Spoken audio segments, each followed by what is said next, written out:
হাফিজুর রহমান রে কত গালি দাও, কিন্তু কলিজাটা দিয়ে বলতেছি বাবা রাগ করিস না, আসলেই তো আমি গালি পাওয়ার যোগ্য রে বাবা। আমি যদি গালি পাওয়ার যোগ্য না হইতাম আমার তো গালি দিতি না। আমি আসলেই তো একটা অযোগ্য বান্দা। এই চেয়ারে বসার মতো আল্লাহর কসম আমার মধ্যে কোনো ইলমের গন্ধ নাই, আমলের কোনো গন্ধ নাই। মাঝে মাঝে একা একা ভাবি যে আল্লাহ আবার এই চেয়ারে কেন বসাইছে।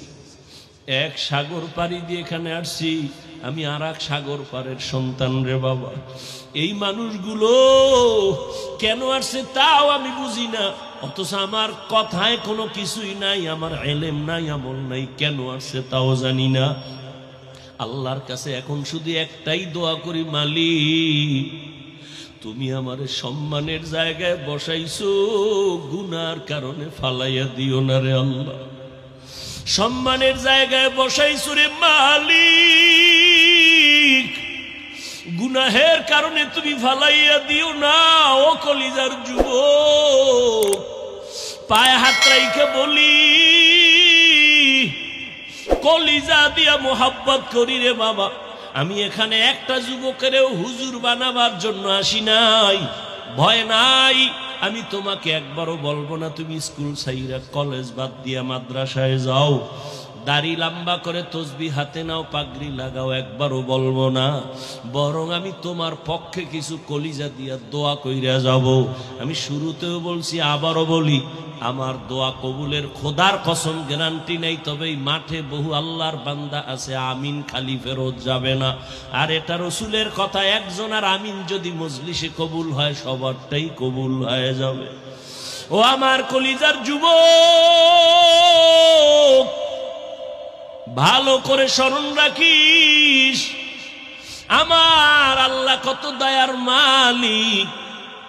ও আল্লাহর গোলাম, ওই আল্লাহর বান্দি জীবন ভর গুনাহ করিয়া ওর না মাথায় নিয়ে চলে। ও যুবক, মুজার সাথে ওরনার একটা মাথা গিরে লাগায় পানি উঠাইছে, মুজার মধ্যে পানি লইয়া দৌড়াইয়া কুকুরের পান করাইয়া দিছে। নবীজি সাহাবাদের সামনে এই ঘটনা বয়ান করতেছেন। হাদিস, নবী বলেন, সাহাবায়ে কেরাম জাননি এই মহিলা জাহান্নামী। ওরনার ওই মুজার সাথে বেঁধে পানি উঠায় কুকুরের যখন পান করাইল, কুকুরটা প্রাণ ঠান্ডা হয়ে আস্তে ঘুমায়া গেছে। আল্লাহর নবী কয়, ওই মহিলা পানি পান করানো মাত্র কেমন যেন একটা গায়েবী আওয়াজ আসতেছে, কে যেন অদৃশ্য থেকে বলতেছে, ও আল্লাহর বান্দি, জীবনে যত গুনাহ করেছো, আজকে যে কুকুরের পান করাইয়া আরামে ঘুম পাড়াইছো, শান্তির ঘুম কুকুর ঘুমায়, এই একটা খেদমতের বরকতে আল্লাহ তোমার জীবনের সব গুনাহ মাফ করে দিয়েছে। আমল আমার মাওলার কাছে নিয়ে দাঁড়াইও, আমল আমার আল্লাহর কাছে আমল নিয়ে দাঁড়াও রে যুবক। আজকে আমিও তো তোমার মতো একটা যুবক সন্তান, প্যান্ট শার্ট টাই লাগায় যদি দাড়ি কেটে রাস্তায় ঘুরতাম, কেউ আমারে বাধা দিত না রে বাবা। এই টুপির কারণে মাথা গরম, দাড়ির কারণে যৌবনের ভাব চলে যায়, জামার কারণে শরীর গরম, সব বুঝি, তারপরও কেন ফালাই না। কত মানুষ কত বাজে কথা বলে গালি দেয়, জানি শুনি, তারপরও কেন এই রাস্তা ছাড়ি না, নামাজ ছাড়ি না।